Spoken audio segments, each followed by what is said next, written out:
The views and opinions expressed on this podcast is not a direct reflection of the host and his guest's current or previous employers. The topics and hot takes discussed are meant to create conversations while offering a different perspective to current issues in the strength and conditioning industry. The opinions shared on this podcast are not meant to demean or offend anyone. However, as my grandfather used to say, a hit dog will holler. Thank you and enjoy the show. This podcast is sponsored by Simply Faster. Simply Faster is an educational resource and an open platform for coaches to share best practices and firsthand insights while providing peerless technology, equipment, and service.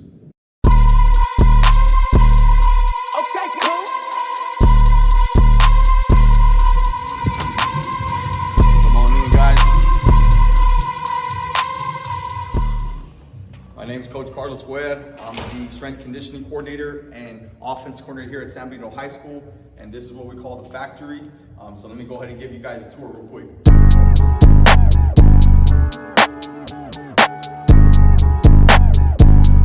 Okay, cool.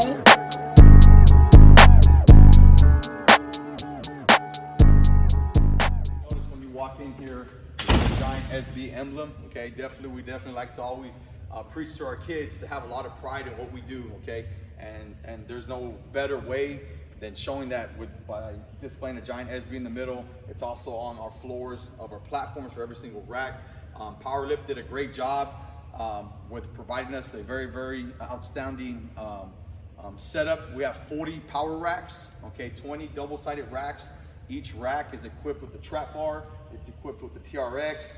We have a foam pad that's included. Every single rack has resistance bands for accommodating resistance or anything else that we want to do. You guys will also notice just the little things, such as every single rack is also equipped with a loading chart, okay, and the percentage chart that we have at every single rack. Our kids do a great job of putting in the work while they're in here, and we're very fortunate here at San Benito. And we just like to definitely get the most out of this room. Sometimes we'll have teams in here that are lifting, and then we got teams that are outside in our indoor facility that's about 80 yards from wall to wall, and that are getting working as far as like speed, change direction, any things like that, and we'll swap them through, and it's a smooth transition. And this is really the main building, where our kids spend majority of their time, whether they're in season or off season. You'll definitely catch them in here. They're familiar with how to use all these racks and things like that. But if y'all want to come on over and walk this way, all right. So obviously each rack, again, definitely has our Greyhound emblem with the platforms, with the flooring. We have our DC blocks. We also have definitely a pad for any type of single leg work or any type of Nordic hamstring exercises that we're trying to do. It attaches to any single height that we needed to. Each rack definitely has its bands, so 2 type of orange, 2 reds, 2 purples, 2 greens for accommodating resistance or any other type of form of exercise that we're trying to do. In between each racks are also equipped with TRX rows, okay, so any type we want to pop, any type of back work with rows, with face pulls or anything like that, we can with any type of pressing movement. And then also you'll notice that each rack also has a trap bar, okay, so obviously we use trap bars for various pulling exercises or even some rows. But I think, the main thing is we try to keep this place as organized as possible, and our kids understand that. So every time they're in here, they understand how privileged they are to be in a facility such as this. So every time these kids are in here, just the little things. So like if you want to walk this way, we always have our kids line up DC blocks at the edge of the platform. So anytime that if you were to walk around here, you'll notice that every single block is on the edge of the platform. You'll notice every bench is tucked all the way in. You'll notice that every single landmine attachment is facing inward. You know what I'm saying? It's the little things around here that we definitely preach. And you may, that may not mean a lot to some programs, but to us it definitely means a lot, because if we could do the little things right such as that, then I feel like, we tell our guys then the bigger things will just naturally happen for us. But if we just walk around the room, all right, so I'm gonna take y'all this way. So here we have 3 neck machines that we definitely have our guys use. Not so much during the athletic period, but more so for open weight room purposes. And there's just different things that you could do with it. Obviously, you could work all types of planes of motion for your neck to strengthen it. But as far as for really a majority of our sports, we'll use them. Because I think in any sport, a strong neck definitely has plenty of benefits and avoids any type of concussion. There's in every sport you're gonna fall, things like that. So being able to brace your neck and have the strength to withhold that impact. It's going to keep athletes a lot safer. So we walk it down. We have a leg extension machine. And as you walk this way into the weight room, this is where we have basically our belts hanging. We have a little bit of accommodating resistance with our chain work, jump ropes. We have our foam pads. This is mainly used for our single leg exercises. And then obviously we have our med balls, BOSA balls. We have speed ladders that are imprinted on the floor. And these are just little things more so we'll use during more so like in our running type of circuits, things like that. But as far as the class period, whenever I have 120, 130 kids in here, usually we're more so on the power rack. So the kids know that, this stuff is mainly used more so for after school or more individual specific workouts. All right, so y'all go ahead and walk this way. We do have 2 glute ham raised exercises machines along with a reverse hyper. And again, just the details of things. I think Powerlift did a great job. If you were to walk on both sides of the machine, you'll notice it's imprinted with the SB, sharpen the axe. Okay, so that's our slogan here at San Benito. So sharpen the axe. Famous quote off of Abraham Lincoln, right? So if you give him 48 hours to chop down a tree, he's going to spend majority of those hours sharpening the axe. You know what I'm saying? In other words, you're going to spend more time being able to build yourself and really sharpen, yourself throughout the off season. So that way when it's game time, because think about it, the season for most sports is relatively short compared to the off season. So in season, we're ready for it because the axe is sharpened already and we're ready to go. All right. So as we continue just to make our way right over here, we also have 2 pit sharks, one on this side and one on the other side of the weight room. Pit sharks for us are very, very important, especially when it gets to in season for not just football, for any sport where some sort of athlete has maybe they're restricted with any type of with the back squat, with their upper body, or even with the front squat. The pit shark definitely is able to accommodate a lot of those athletes. And again, it takes a lot of stress off of axle loading also on the spine. So those are just things that we like to use for our guys that are a little bit banged up in the in season or coming off some sort of injury. Obviously we have our slam balls right here. Typically, again, we'll use these more for our circuit stations. Anytime we're doing any type of change direction or speed work, we're using these somehow for overhead throws or some sort of med ball slams, right? As you work your way this way, we have our dumbbell section right here. Okay, and we have dumbbells ranging from 15 pounds to 100 pounds. Plenty of dumbbells to be used in here. Again, typically, the dumbbells are typically used more so for either with sports that don't have as many numbers or our athletes that come in after school or before school to get some work in. So again, just your basic dumbbell setup. Right over here, we do have our power lift leg curl, hamstring leg curl devices. Now, obviously, you could use those also for ab rollouts. I've seen some of the kids mess around and do some chest flies off of them. I mean, there's a lot of things they can do with them, but our primary reason that we use them is for the hamstrings. And then obviously you have our kettlebell setup. All right, again, here's the other pit shark right here. And then you're gonna have our other 2 glute ham raises with our reverse hypers. And then right along the walls on this side of the weight room, you're gonna have our back machines, okay? And again, typically these things are used more so after school, or if I have an athlete that maybe can't necessarily even hold a pull-up at the top range, I'll go ahead and bring them right this way and prescribe them some sort of lat pull down, whether it be wide grip or some sort of row. And then as you guys move it down, it's just more of our basic back machines. Right along this way, we have 2 chest press machines right over here. And that's basically it for this weight room. But again, we're very particular about how we have our setup for our weight room. So like if you're looking at these racks, we always tell our kids, hey, once we're done racking it up, our barbells are always to the left side, clips are to the right. You know what I'm saying? If you even look inside of the racks, we have all our 5-pound weights to the right, depending on which side you're on. 2.5s are here, 10s are right in here. We're just very, very detail oriented, and I think our kids do a really good job with being able to keep up, and they understand the amount of pride that they have in here and how fortunate they are. So we always preach it as a staff to let our kids know to take care of what we got. But this is a factory, and I appreciate you guys talking about it. Okay, cool.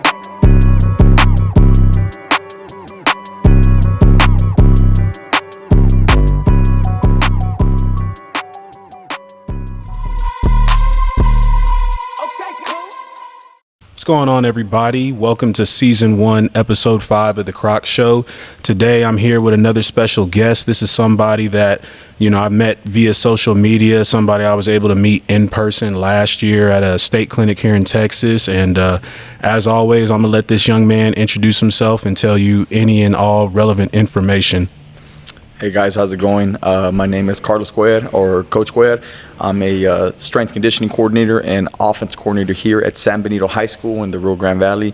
6A school, a lot of athletes all the time. So it's definitely an experience. And just like Coach Croc always says, high school strength conditioning coach is not a beginner strength job. So just keep that in mind. I actually got that from Missy. So shout out to Triple M Missy out there for that. But yeah, go ahead.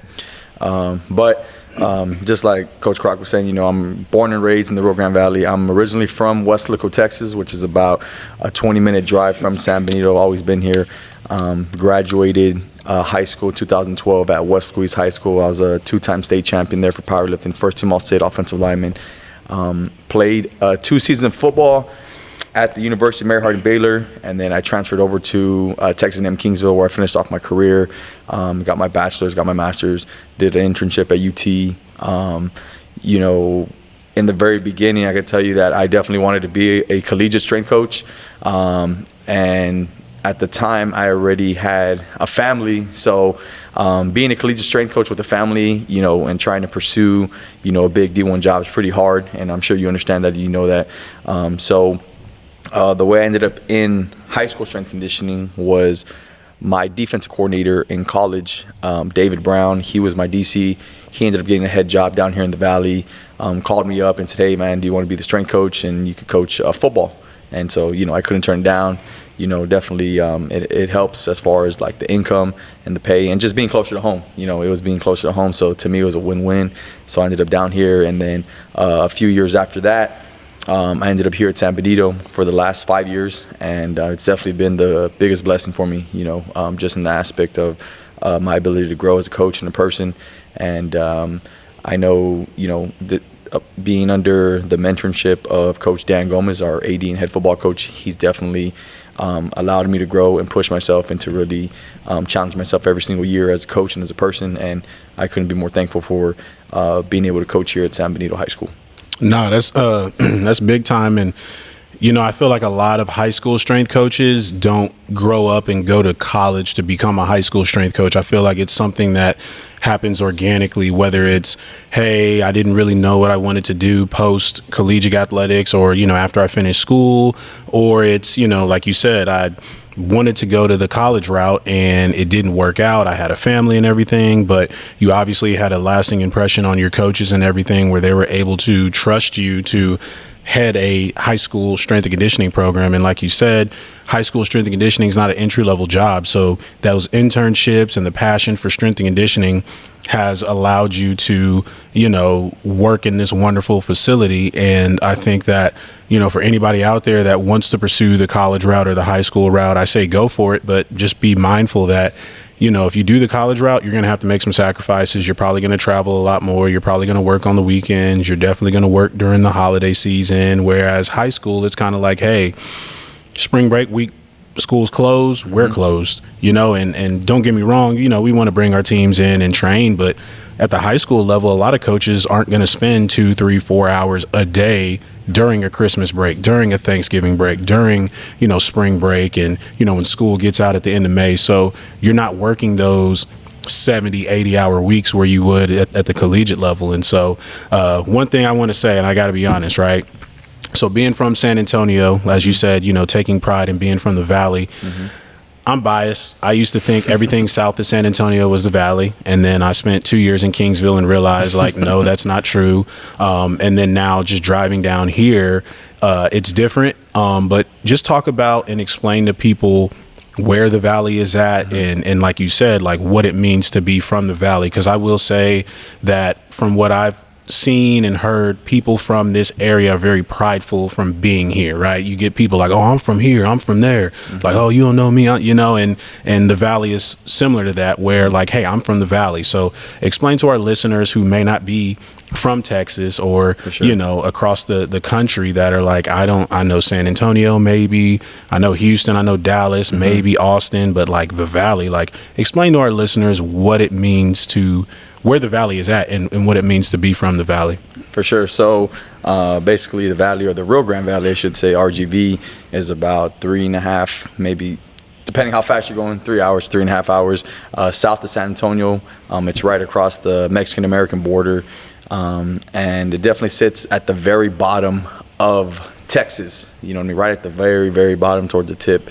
Yeah, definitely, I think a lot of people are definitely prideful. You know, we definitely have a saying down here, Puro 956, you know, and that's just, you know, it's just a little saying that, you know, whenever we hear someone else say that, you know, it's just us, you know, messing around. And typically, I don't know what it is, but it has more to do with Valley people or Hispanics. Just they do some sort of like tongue click, so they'll be like, you know, if they're trying to tell you something, but they're messing around, they're like, you know what I'm saying? Like, yeah, I know that. Yeah, I know. So, and it's typically more of a Hispanic thing. So, you know, it's just little things like that where I know, all right, that person's from the Valley. For sure. Yeah. So, but you know, definitely there is a lot of pride down here.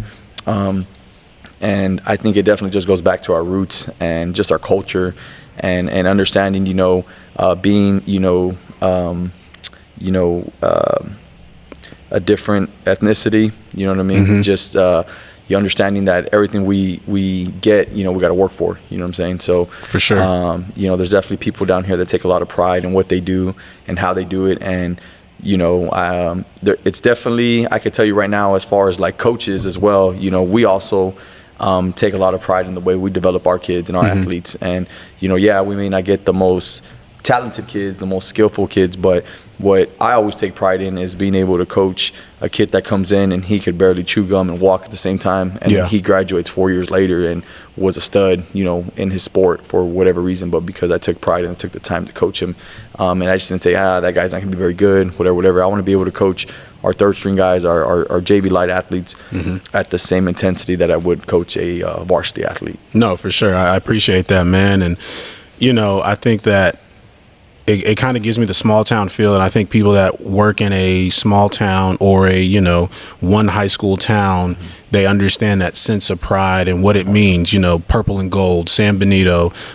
You know, you have your sayings, like you were saying in the weight room tour, you know, sharpening your axe and things like that. And I think that's what it's about in strength and conditioning, is just taking pride in what you do. And when you take pride in what you do, like you were talking about, you don't let those small things, like, you know, just brush over, right? Whether it's lining up DC blocks, whether it's how you enter a weight room, whether it's how you clean it up, how you tear it down, whether it's how you attack your lifts and everything. And I think that as a strength coach, that's what we look forward to, you know, with our athletes, is just caring as much as we care. Because I always tell my kids, like, hey, look, I can't care more than you do, right? For sure. So if I want you to get better, I want to develop you. You can't walk and chew gum at the same time. How are you going to line up and get in a good athletic position and go make a tackle or go run a good route and catch a ball? So it's like, it's nice to hear, you know, somebody talking about their city and where they're from and taking pride in everything, because I think that sometimes we get overlooked, or we overlook like it's a job. For sure. You know, and it's like, don't get me wrong, we're gonna go where the money's at, but we also want to go where, hey, we feel appreciated, where the kids are, you know, taking advantage of having a strength coach. And I think that you know, San Benito definitely has a good one, has a real one. You know, one thing I will say, you know, this is probably one of the nicest facilities I've ever seen. And, you know, I've worked at IMG Academy, and they have a top-notch facility, but this is a public school in South Texas with an indoor up to 80 yards and 40 racks. With that being said, I don't want to highlight the positives. I want to go the other way. What are some drawbacks that you would say, if any, that you have with having such a big, nice facility? Because I think sometimes people look at it, and I'll put it into context, oh man, Carlos's job is easy because he has 40 racks. He has an indoor, but it's like, well, unless you work at San Benito High School, you don't know what challenges you face. And people think that bigger is better and more is better, and that's not always the case. So what would you say are maybe some of the drawbacks or some of the obstacles you have to overcome with having such a big and nice facility? I think the biggest thing is understanding that, over here, the way we train our athletes is it's not where I get a certain group of athletes or a certain sport at a certain time during the day. So it's all boys athletics, it's all freshman athletics, it's all girls athletics. So understanding that you're going to be in charge of having a facility this big, there's no excuse as to why they need to break up certain sports for certain periods. So you have the facility, you have 40 racks, and we're going to stick all our athletes in here, and you got to train them all at once. Yeah. You know what I mean? So I think some of the biggest things is understanding how to manage that amount of athletes at one time, because most places that maybe don't have that amount of kids, they don't have to worry about, having more than maybe 40, 50, 60 kids at one moment versus having 120, 130 kids. When our strength conditioning gets here, we have over 150 kids that roll in. So being able to manage all those kids, and the biggest thing is having a staff that supports you and supports the program, and our coaching staff here does a great job being here year round. That's number one, being here during the holidays if possible, and then also all summer. We'll have anywhere between 8 to 12 coaches here willing to do whatever it is that I'm asking them to do, how to coach up a certain station, things like that. So that definitely helps. So I guess if there was a negative, that's what it would be, just being able to, knowing how to manage that many athletes. And then not only that, but being able to coach at a very, very high standard every single day, because understanding that, you're not going to get, all 120 kids to do an RDL correctly the first time you introduce it. So being able to consistently coach at a high level and just preach the little things and repeat the things that the coaching cues and the coaching points that you want for these guys to execute the movement correctly, so that way you can progress it and go on to the next thing. But not many negatives here. I can never complain about the job that I have. Again, the facility, the coaching staff, our head coach, he does a great job allowing me to do what I need to do. And then I always have support with our coaching staff to do whatever it is that I want to do. So, there's times where, I want to try something new, or I want to try something that's maybe a little bit more advanced for our guys. Like, I feel like they're ready for it. And, maybe that day one, it looks a little shaky, but our coaches do a great job of just staying consistent and not really questioning me or saying, oh, well, that's not going to work or anything like that. They're able to roll with the punches, and we're able to adjust together. And, definitely our chemistry together as a staff, it's definitely spot on. No, and that's big time. And one thing that I'm going to highlight too is you said you have your coaches anywhere from 8 to 12 coaches. And I think that, there's this misconception that like, oh, we have a strength coach here and he's in charge of the weight room. I'm going to drop the kids off like daycare and I'm going to go, sit in the office or scroll on my phone. And it's like, you have a facility like this. Yeah, it's great. You have 40 racks. But like you said, you have 130, 150 kids in here. 4 or 5 people aren't going to cut it. And Definitely if we're being not. all the way real, if you have a football staff of 12 and 12 football coaches are in the period, that means you have yourself plus 12 other coaches in the weight room with you. Correct. And I used to struggle with the having the coaches' involvement, because it's hard to make somebody want to be in the weight room and coach in the weight room, because a lot of people either aren't comfortable in there. The number one excuse, I'm not a strength coach, I don't know what I'm doing. I'm not a weight room guy. I'm not a weight room guy, but it's coaching. And for me, if you're a coach, you can coach. I don't know anything about volleyball, but if you tell me like, hey, keep your elbows in tight, I'm going to echo that until I'm blue in the face. And I don't have to know how to coach volleyball, but I can still repeat coaching cues. But like you said, you deal with 130, 150 kids, because there is no, and I could be wrong, but there's no excuse of like, we don't have any space. Oh, absolutely. We can't, like, if they have 100 kids in third period and they're supposed to come in the weight room, there is no like, we're going to split them up or half the group. Like, no, we're going to fit 100 kids in here, right? It might be 2 or 3 teams in here, but each sport might have 3 or 4 coaches for that sport. So then that's when you get the 8 to 12 coaches. And so I would encourage all my, high school strength coaches, get your sport coaches in there.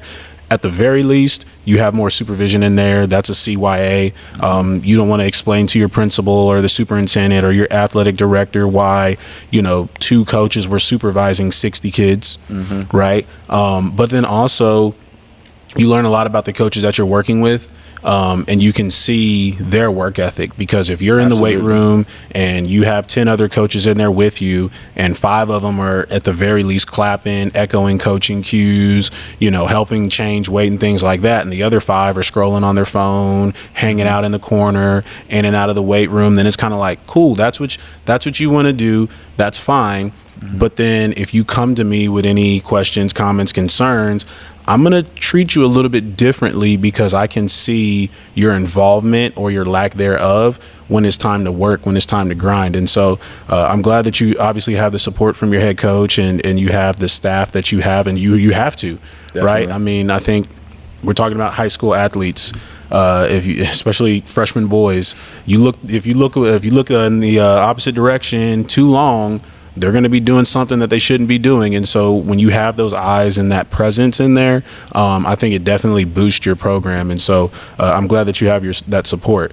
Another thing I wanted to talk to you about, with this facility and everything, what are some things that you think, you can improve? Because I feel like, people might see it on social media and see it on the Powerlift website, like, oh my gosh, San Benito has an indoor facility. It's amazing, 40 racks. But, it doesn't mean that it's complete. Doesn't mean that there's still not improvements that could be made. What are some things that you think that, you can see maybe from year 1 to now, or just looking forward, towards the future, that you can continue to improve? Because I think, we have this idea of like, okay, you got inlay platforms, you got 40 racks, they got bars, like you're good.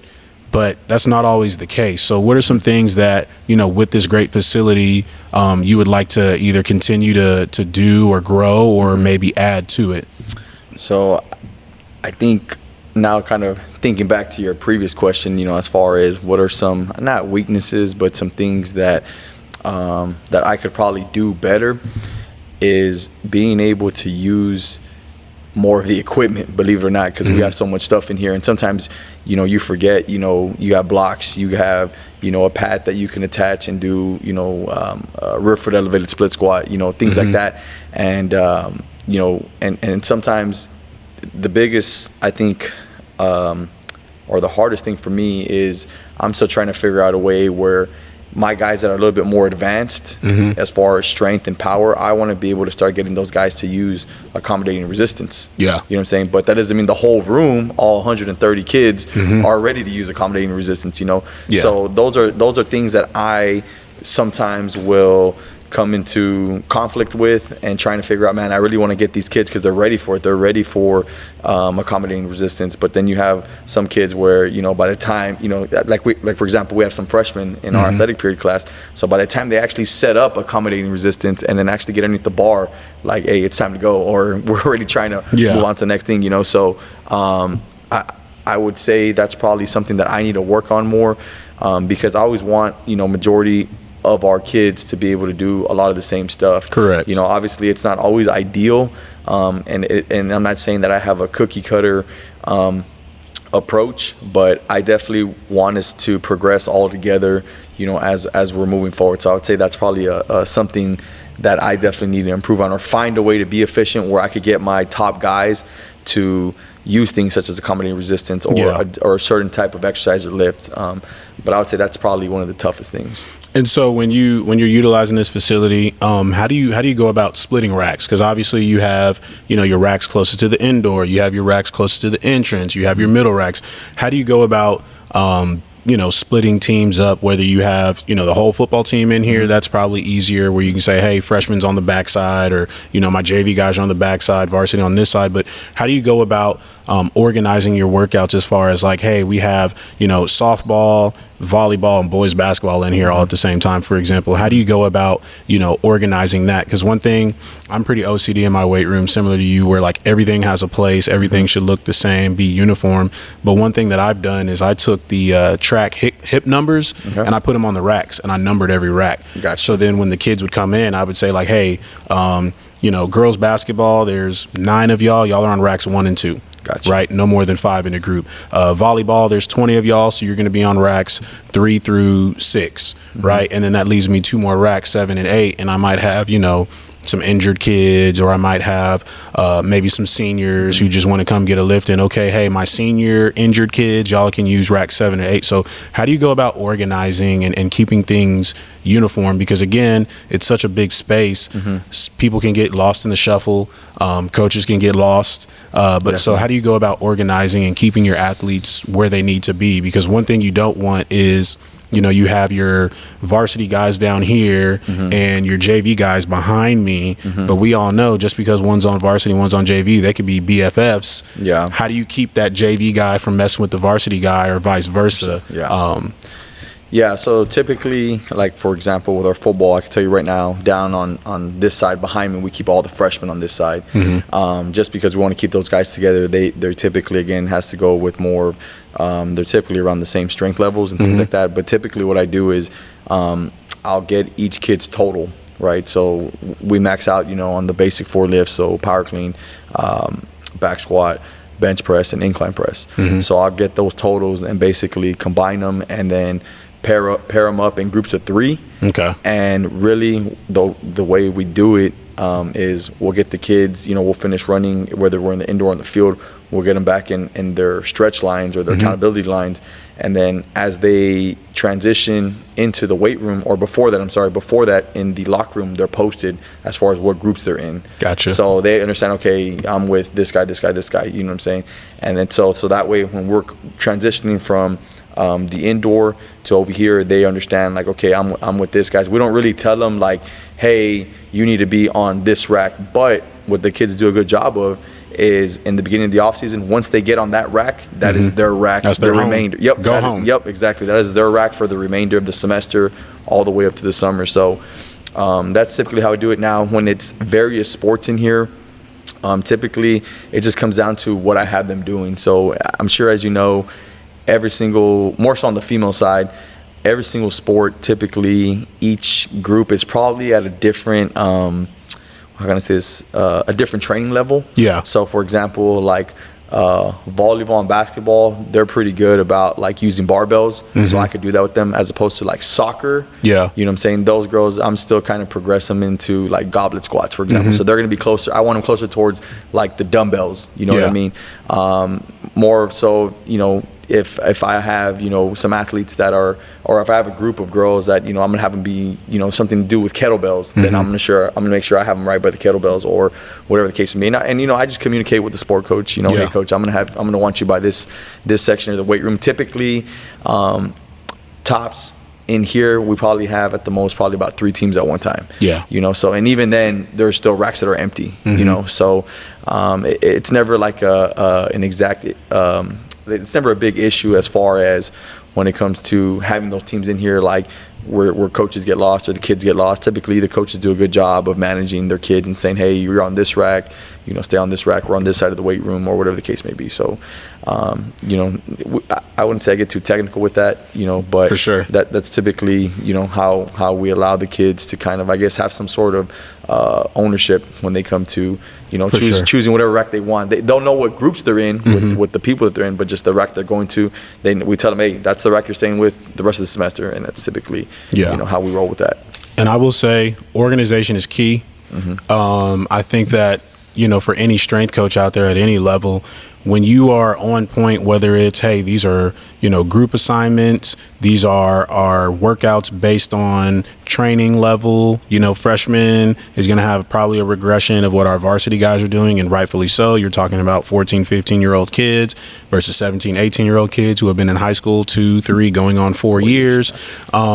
That's how it should be. And I would, definitely advise any and all strength coaches to be organized, because anytime you present an idea, the last thing you want to be doing is shuffling for this explanation or that explanation, or, hey, I'm going to put them in groups. All right, great. What are the groups going to look like? Oh, let me go back and figure it out, versus like, hey, I'm going to put them in groups, and here are the groups. There you go. Right. And like you said, groups of 3. And so, I definitely think that, you're doing a great job and very organized. And, I think that, You probably, I guarantee you there's some people out there hating on you, man, because you got a nice facility. You drive a really, really nice car. People are going to, big up you. And then there's going to be some people that kind of roll their eyes at you, right? But I definitely think that you're running a great program here. You're very organized, very detailed. Everything is clean. Like, I'm the same way. Like, hey, power blocks go on the edge of the inlay platform, should be lined up. So if I look down this row, every power block, there's not one sticking out a centimeter too far, or inch too far, or inch too far back. Exactly. Everything is uniform, and I think that just speaks to your program. And I think another thing is that having that head coach that empowers you and essentially lets you do your thing. I think when you're a younger strength coach, you kind of struggle with maybe ego or just, I think I know everything. And then as you get older, you get married, you have a family, life slows down for you and everything around it slows down for you. So now all of a sudden when you're doing your job, it's like, okay, I don't know everything. I do need help. I'm going to use these coaches that I have available. Even if they don't want to be in here, I'm at least going to be smart enough to put coaches in enough places to supervise workouts. That way, if something goes wrong, because at the end of the day, they're going to come for you, not them, right? Yeah. Football's in, basketball's in here lifting, and basketball gets hurt. They're not going to the basketball coach. They're going to the strength coach. Yeah. So I'm definitely happy that, you got a good system and everything.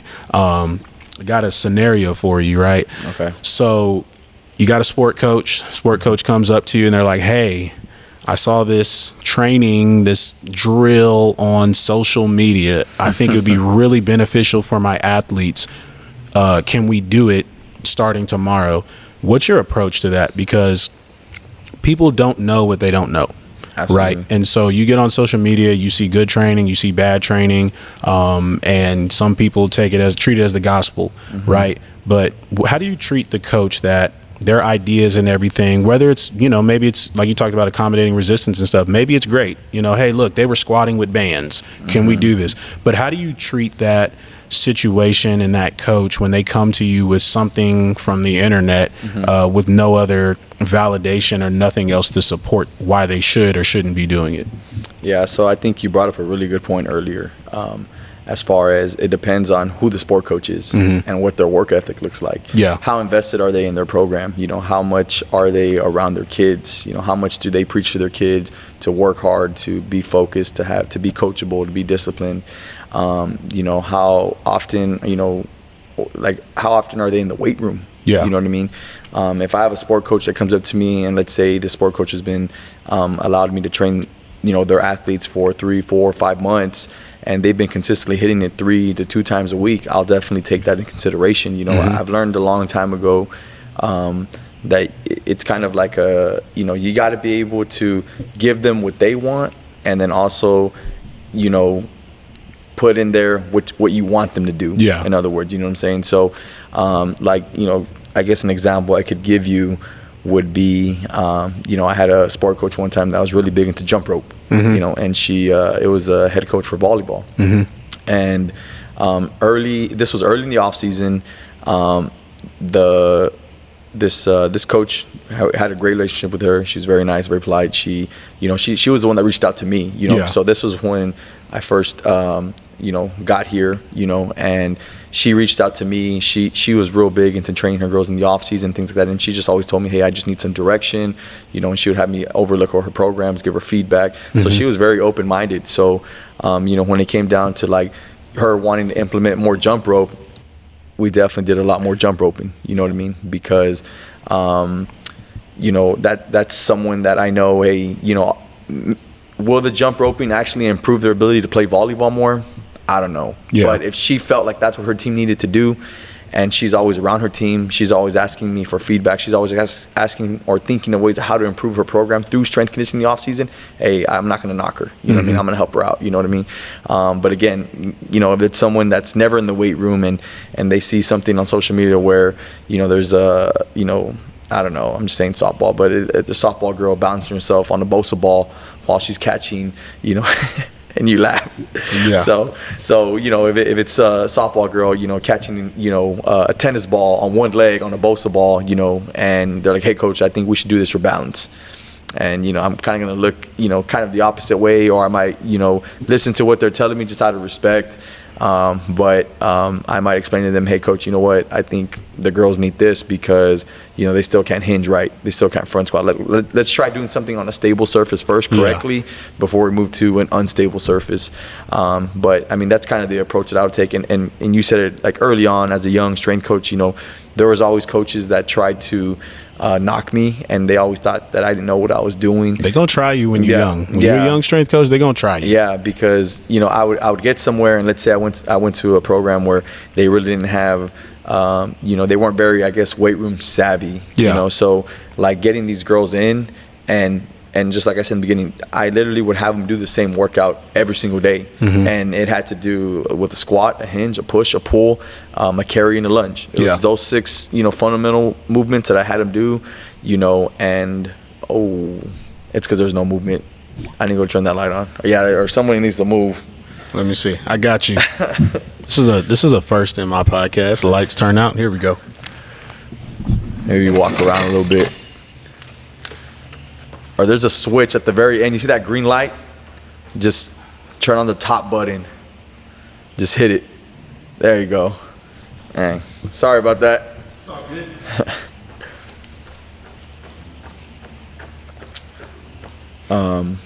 But kind of going back to it again, I think like when I got there to that program, I was just trying to do what I felt was right and to do things correctly. And the biggest thing, and this, I guess, I don't know if this is like a sport coach thing or something, but sport coaches love to see their athletes sweating. They love to see them tired. They love to see them, grasping for air. Yeah. And there's a time and place for that. There's a time and place to condition your teams. There's a time and place to fatigue your teams. But whenever you have your athletes that can do fundamental exercises, an A skip, if they can do, a simple A switch, if they can do a simple hinge, if they can do a simple squat without some sort of major compensation, then I think, you kind of got to regress and slow down. Because how can you go, I think, I want to say it was Coach Reb, if I'm not mistaken, but he said something along the lines like, how can you learn calculus if you can't add and subtract? For sure. You know what I'm saying? And I think I heard him say that at a strength clinic up in Cyprus, if I'm not mistaken, maybe 2 years ago. Coach Mitchell was hosting it. Okay. But that always stuck with me. And that's something that I always try to tell other sport coaches is like, hey, like you want to hang clean, you want to power clean. Our girls can't even RDL. So let's make sure that we can do that first correctly before we even progress. But, just to kind of sum up my answer, I think it depends on the coach and it depends on how serious that sport coach takes the off season in the weight room. Yeah.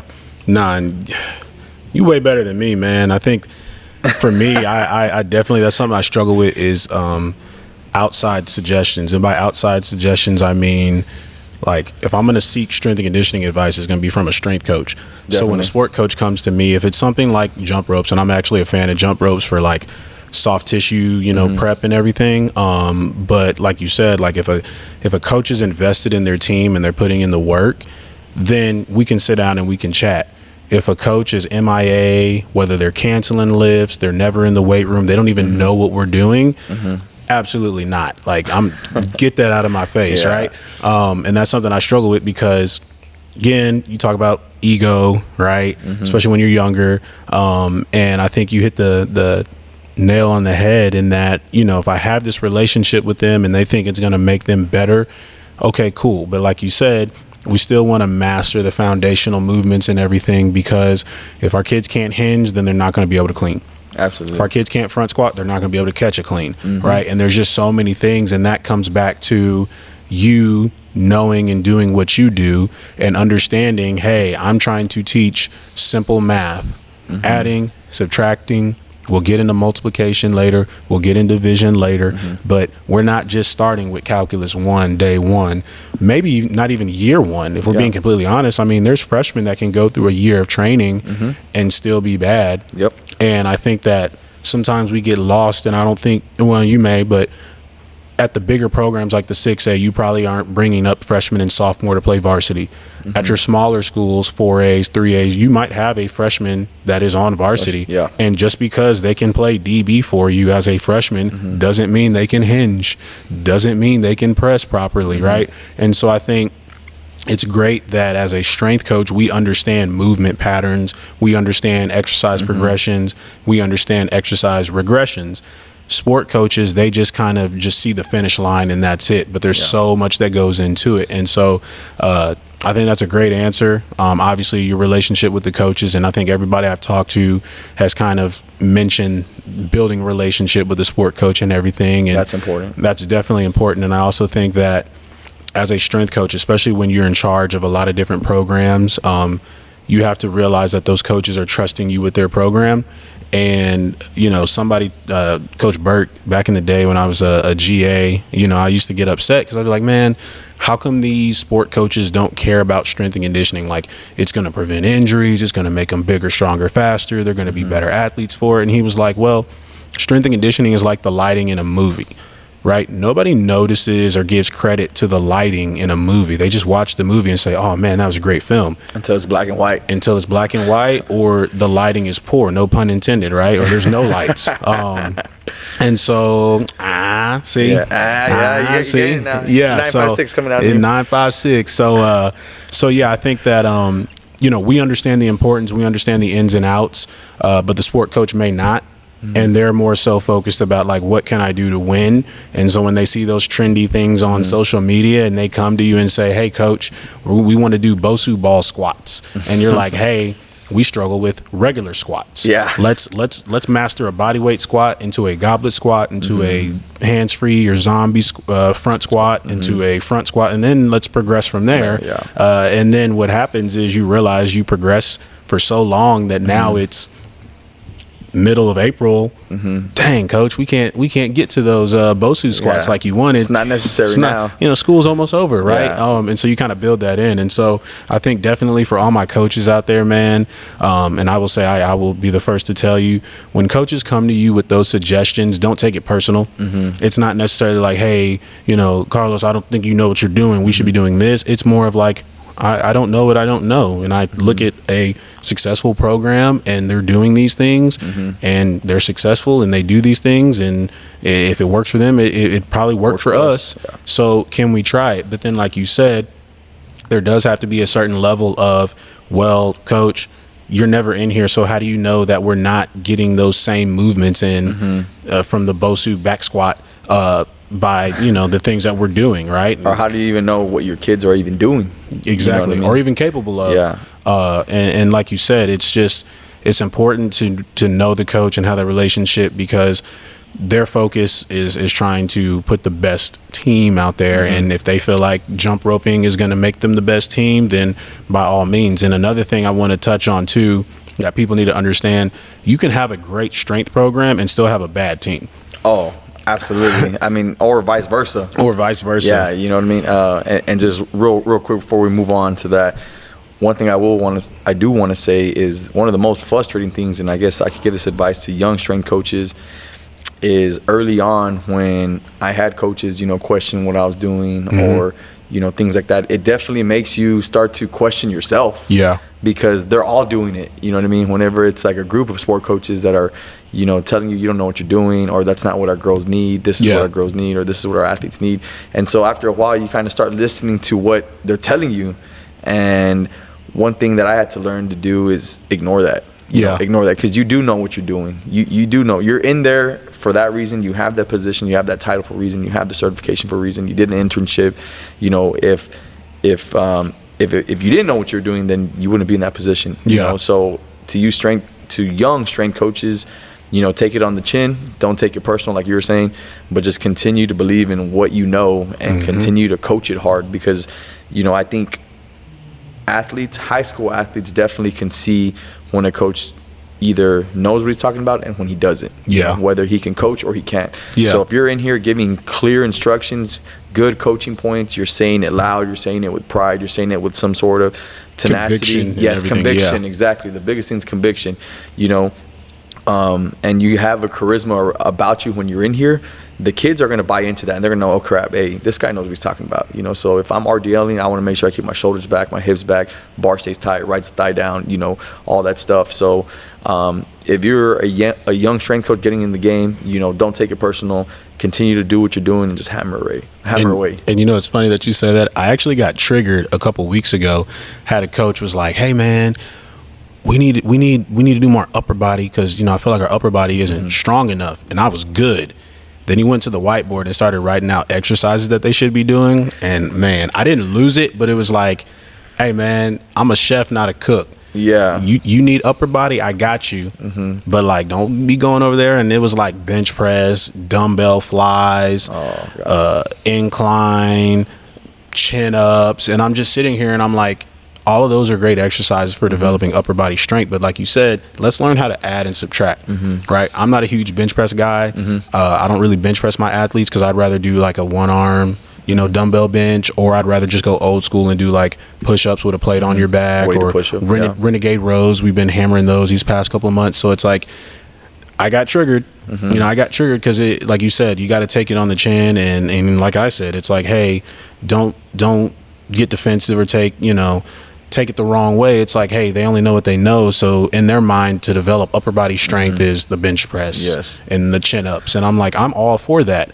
If we can do chin ups. Yeah, exactly. I'm all for that. Can we even hold that position up top? Exactly. Like, you know. And we don't even have the equipment. We can't even do banded pull ups, you know. And so now you're having to have one athlete do chin ups, another athlete spot. And it's not even really a chin up. It's a partner chin up, right? Or in bench press. And part of the reason I don't like bench press is the egos come out every time we bench. And so that's why we weren't doing it. Now, with that being said, I told him that, and then I was like, we'll talk after this lift. After the lift, I calmed down. He was like, yeah, man, I just noticing, you know, and it was wrestling, you know, I just noticed that our upper body isn't as strong as it needs to be. So I was thinking maybe on the third day we come in the lift, it could be more upper body. And I was like, Coach, I got you. So I don't need you to tell me what to do. I got you. And then I came up with it. I saw him in passing. I showed him what I had. He was like, Coach, that's awesome. Let's do it. And so, like you said, I guess I don't know. I've been doing this for 10 years. So I don't know if I'm young, old, or getting into my prime, whatever. But you know, there are times when you do get triggered, and you can't take it personal. And me and this coach have a good relationship. And that was the funny thing about it. It wasn't like, you know, this person was never in the weight room, never knows what's going on, drops his kids off. Like this person, sometimes he gets in there and he lifts himself. I mean, we're talking about a wrestling coach. He wrestles with the kids. They come in the weight room, they lift. He'll jump in there and do some rows or, you know, some renegade rows or some med ball slams or whatever. And so I had to just humble myself, calm down a little bit. But could you imagine if you were to do that to a sport coach? Hey, can you imagine? Like they always do it to strength coaches, right? And I feel like this is at every level, because I even seen it at the collegiate level. You know, where a sport coach would tell a collegiate strength, it could be a master strength conditioning coach. 25 years in the game. Yes, and hey, coach, we need to do more of this. Yeah. And it's like, okay, well, let me wait until a Saturday afternoon, and I'll drop a play that I think you should run.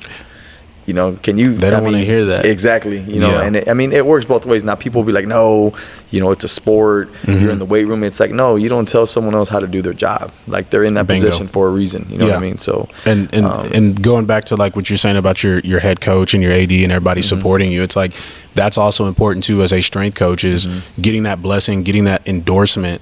I'm very fortunate that both my boys and girls coordinator at my job were like, hey, this is Coach Croc. He's the head strength coach. The boys side was like, he's running our strength and conditioning. And every male coach in there was like, yes, sir. And I haven't had no static. Girl side, you got to be a little more diplomatic. Hey, ladies, we hired this strength coach. He's a new tool. He's somebody here to help us. Please utilize him. Yes. Set a little more emphasis. Yes. Like, hey, we need to be utilizing our new strength coach. Yes. Didn't get any pushback. Got some suggestions here and there. But you're still talking about out of 36, 37 coaches on our campus, 35, you know, one or two maybe had an opinion they expressed out loud. And then when they did, I backed myself by saying, cool, you can come up with any suggestion you want, but you better have something backing or supporting it, right? You better have a rhyme and a reason, but more importantly, you better be able to coach it. Yes. Because like you said, I'm not going to say, hey, coach, I think y'all should be running this defense, this press break. Hey, coach, I think you should be running this set, this shift on the baseball or softball field, right? We're not going to do that as strength coaches. So there has to be a certain level of respect in you're an expert in your field. I'm an expert in my field. Let's keep it at that. Let's keep it at that. Stay in your lane, whatever it is you want to call it. And I think that it's difficult sometimes because it's uncomfortable, right? I know a lot of people don't like confrontation. I don't want to say I love confrontation, but I'm not afraid to like bring the BS to your front door. Part of that is just like being a collegiate strength coach for 7 years and having that like PTSD and like sport coaches being like, what are we doing? Like you said earlier, like we should be sweating. There ain't sweating. It's like, coach, this is the warm up, bro. Like we're warming up. Like they will break a sweat at the end of the warm up, but like I'm also not trying to make a warm up a workout. Yes, or fatigue them before what we're trying to do. There's quality work that needs to be done, and so to all my coaches out there, you don't tire your kids out before you do speed training. Man, you know what you we don't do? have kids vomiting. I have them. 10-minute jog I have them run 4 laps around the track, and then when they finish the 4 laps around the track, I have them do about 200 to 300 abs. Oh, they're gonna say burpees. Because burpees. No, well, they do the burpees in between their abs because they're not counting and they mess up and everything. Got it. And then once they do that, we don't get any water. We just go straight to the field and it's max velocity. We don't work any acceleration, no plyometrics, no running mechanics. We just get right into it and we run 40s. That's the way to do it. Hopefully people understand that I'm being sarcastic, even though there are coaches out there that do 40s and things like that as speed training. But yeah, I mean, I think that, like you said, you got to take it on the chin. Don't take it personal. Mental health is mental wealth. It's okay to get triggered, but you have to be mindful of what you say. And like I said, I'm glad that I was able to be like, coach, like we'll talk. Yeah. Just dead right there. Coach, we'll talk. And then afterwards I cooled off and we were able to figure out things. And guess what? I implemented bench press like he wanted. I didn't do pull-ups or chin-ups, right? I did rows. I did landmine rows instead, but that's what he was asking for. He was asking for chest, shoulders, back.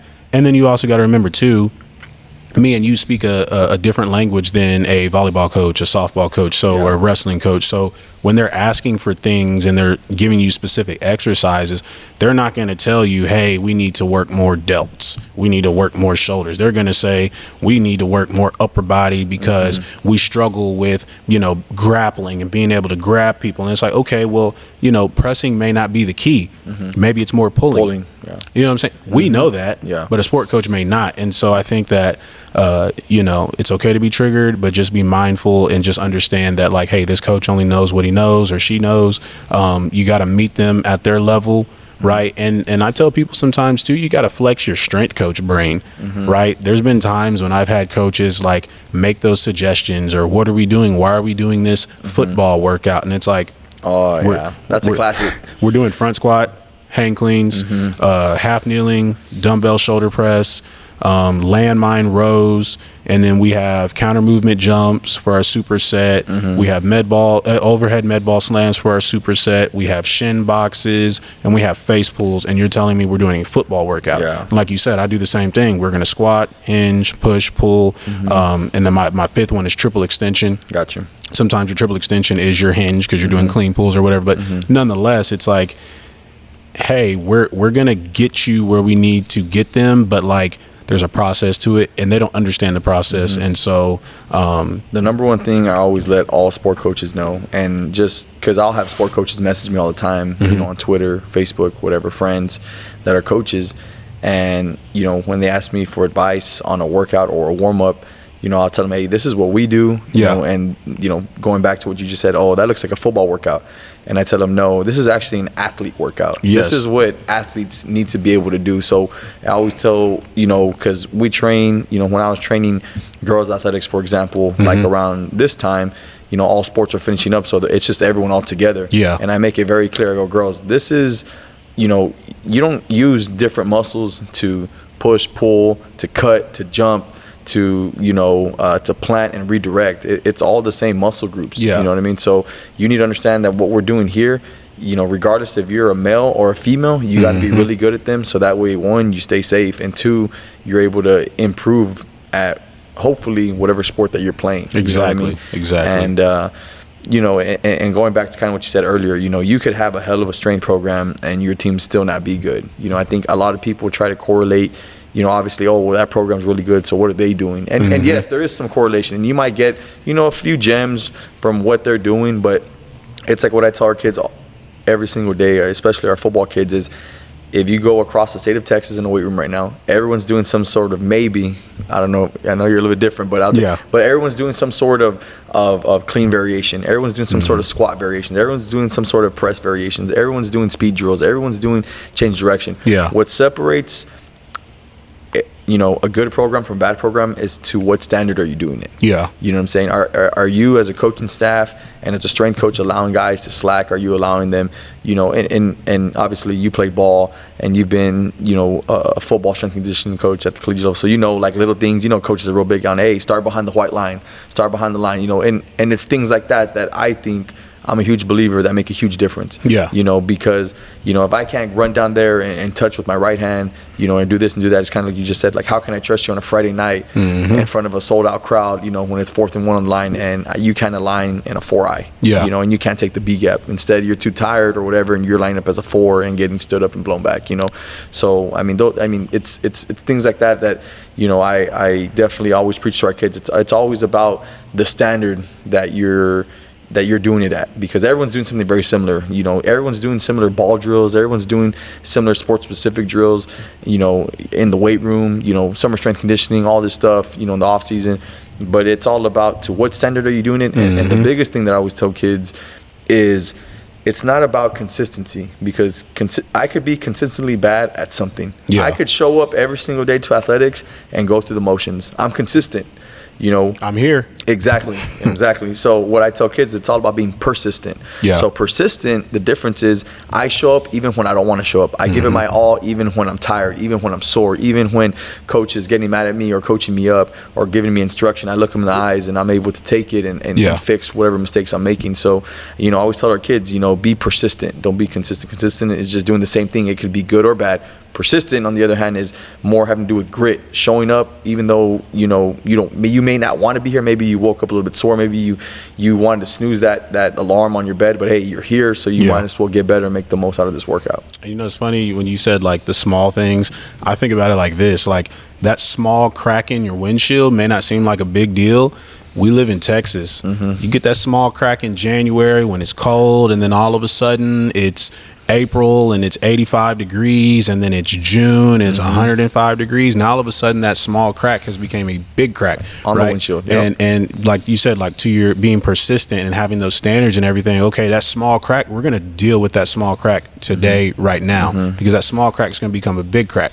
Right. Exactly. That small crack may not feel like something that needs to be addressed right now, but again, when your windshield is now cracked completely, or that small crack on the passenger side is now across the driver's side, now it's a big deal. Now you're having to fix your whole windshield. Now you're having to change your whole program because you allow guys to show up late, not show up at all. There's no consequences for those things. You allow guys to skip reps, skip sets. You allow coaches to not be present. So now those small things become big things. So now when you're trying to create change or you're trying to implement new things, it's like, well, it's a lot more difficult because, well, we don't do that. And like you said, and I love that, being consistent versus persistent. Like, yeah, we can consistently show up every day, but that's all you're doing is showing up. Yeah. But we can be persistent in attacking the weight room, attacking the field work that we're doing outside, attacking a test day, attacking a warm-up, right? It drives me crazy to see kids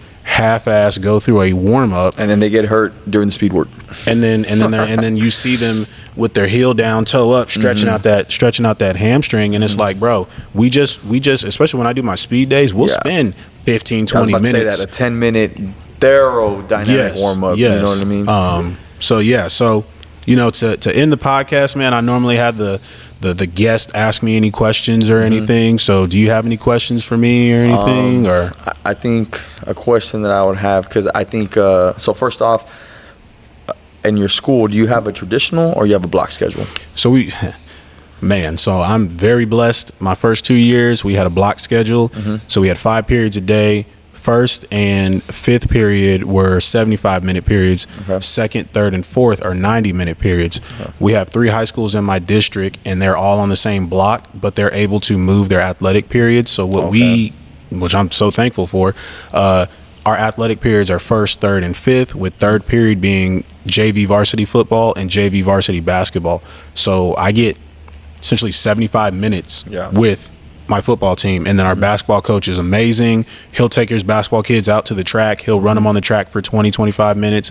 He'll come to the gym, 20, 25 minutes. Again, I get about 75 minutes. And then he'll take 25 minutes in the weight room. Nice. Football, if I don't bring everybody in the weight room at once, I'll split them up. Half the group's outside for 30, the other group's inside the weight room, flip them. On the first period, it's not bad. I think there's maybe 4 or 5 teams, right? You're talking about like volleyball, boys soccer, wrestling, and girls basketball and cross country. So yeah, 5 teams. And out of those 5, we'll either go like, boys soccer might go Monday, Wednesday, Friday in the off season, whereas cross country might go like Tuesday, Thursday. And then like volleyball in the fall, they're in season, so they'll go Monday, Wednesday, and they'll play Tuesday, Friday. The nightmare is the 5th period where we have like I think 9 or 10 athletic teams. Oh wow. So now what we did was like Monday, Wednesdays boys, Tuesday, Thursdays girls. If you want to have a third lift, you can come in on Friday. I say all of this because my district's going to a traditional schedule in the fall where we're going to 7 periods.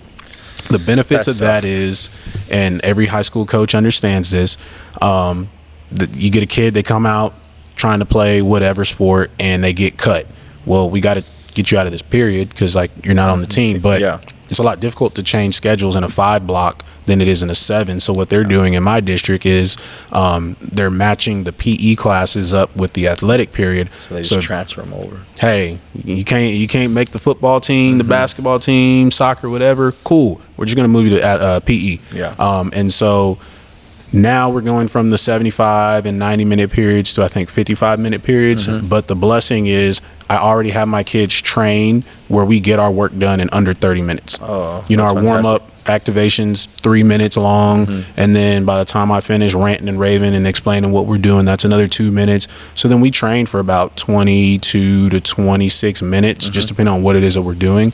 And so at first the coaches were like, oh, what are we going to do? You're not going to have all this time. And I'm like, well, unfortunately, somebody's going to get the short end of the stick, and they're either going to have to come before school or after school. My policy at my school is if you're in season, you get priority in before or after school workouts.